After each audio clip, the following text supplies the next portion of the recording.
আসসালামু আলাইকুম। শীত মানেই পিঠা, আর যদি এরকম রসের পিঠা হয় তাহলে তো কোনো কথাই নেই। আজকে আমি আপনাদের সাথে শেয়ার করব দুধ চিতই পিঠার রেসিপি। খুবই সহজভাবে আজকের এই রেসিপিটি আপনাদের সাথে শেয়ার করার চেষ্টা করেছি। আশা করছি আমার আজকের এই রেসিপিটি আপনাদের কাছে খুবই ভালো লাগবে। আজকের দুধ চিতই পিঠা তৈরি করার জন্যে এখানে আমি নিয়েছি 3 কেজি দুধ।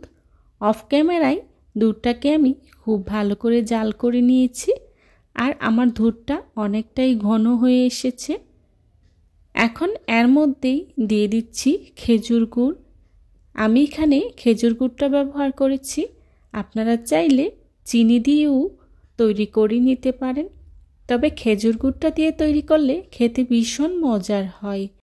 আপনারা চাইলে এখানে এলাচ বা দারচিনি ব্যবহার করতে পারেন, তবে আমি এখানে খেজুর গুড়ের ফ্লেভারটা যাতে পারফেক্টভাবে পাওয়া যায় সেই জন্যে এলাচ বা দারচিনি কিছুই ব্যবহার করব না।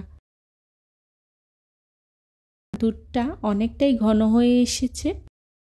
দুধটাকে খুব বেশি ঘন করা যাবে না, তাহলে পিঠার ভিতরে শিরাটা ঢুকবে না। দেখুন আমার দুধটা খুব ভালো করে জাল করে নেওয়া হয়ে গিয়েছে। এবার চুলা থেকে নামিয়ে ঢাকনা দিয়ে ঢেকে দুধটাকে আমি এক সাইডে রেখে দেব। এবার দুধে ভেজানোর জন্য আমরা চিতই পিঠা তৈরি করে নেব। তার জন্যে এখানে আমি নিয়েছি 2 কাপ চালের গুঁড়া। এর মধ্যেই দিয়ে দিচ্ছি লবণ 1 চা চামচ। এখন লবণটাকে আমি চালের গুঁড়ার সাথে খুব ভালো করে মিশিয়ে নেব।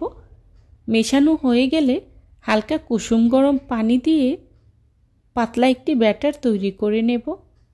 দেখুন আমি কিভাবে তৈরি করে নিচ্ছি সেটা দেখেই বুঝে নিতে হবে। এখন ডোটাকে আমি খুব ভালো করে মথে নেব। বেশ কিছুক্ষণ ডোটাকে আমি মথে নিচ্ছি, এতে করে পিঠাটা অনেক ফুলকো এবং নরম তুলতুলে হয়। অল্প অল্প পানি দিয়ে আমি ডোটা তৈরি করে নেব। একবারে খুব বেশি করে পানি দেওয়া যাবে না, এতে করে ডোটা বেশি পাতলা হয়ে যেতে পারে। দেখুন আমি কিভাবে ডোটাকে খুব ভালো করে মাখিয়ে নিচ্ছি। ডোটাকে এভাবে মাখিয়ে নিলে ভিতরে কোনো লাম্পস থাকে না, পিঠাগুলো খুব সুন্দর হয়। এভাবে অল্প অল্প করে পানি দিয়ে আমি পাতলা একটি ব্যাটার তৈরি করে নেব।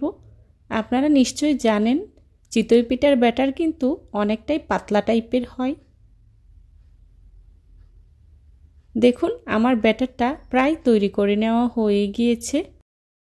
আজকের এই চিতই পিঠা তৈরিতে আমি কিন্তু কোনো প্রকার সোডা ব্যবহার করব না, এমনিতেই পিঠাগুলো অনেক ফুলকো ফুলকো হয়।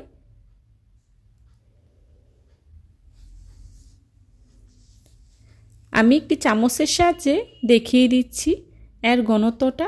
আমার মনে হয়েছে ব্যাটারটা অনেকটাই ঘন হয়েছে, তাই আমি আরও কিছুটা পানি ব্যবহার করছি। আর এভাবেই ব্যাটারটা তৈরি করে নিয়েছি। এখন চলে যাব পিঠা তৈরিতে। চিতই পিঠা তৈরি করার জন্যে আমি এখানে একটি লোহার সাজ নিয়েছি। আপনারা চাইলে মাটির পিঠা তৈরির যে সাজ থাকে সেটাও ব্যবহার করতে পারেন। এখন অল্প তেল ব্রাশ করে নিয়েছি। এবার দিয়ে দিচ্ছি পিঠা।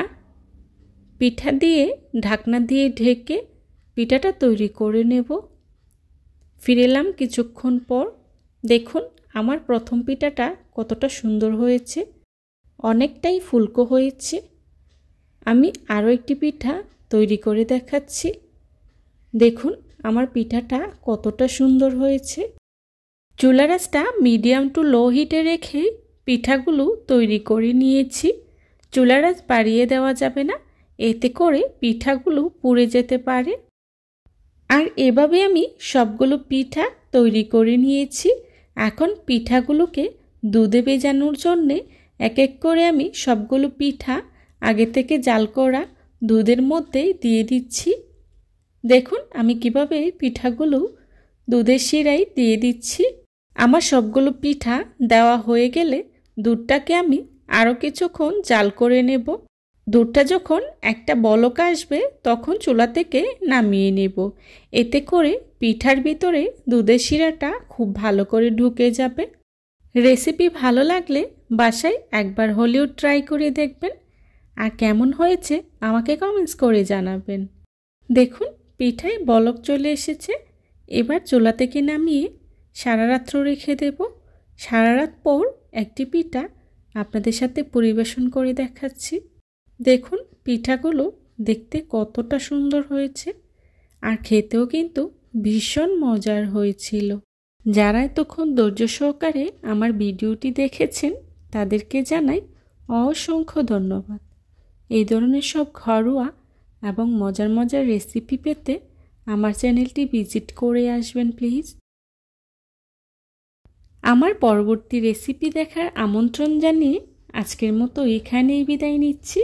সবাই ভালো থাকবেন, সুস্থ থাকবেন। আল্লাহ হাফেজ। আসসালামু আলাইকুম।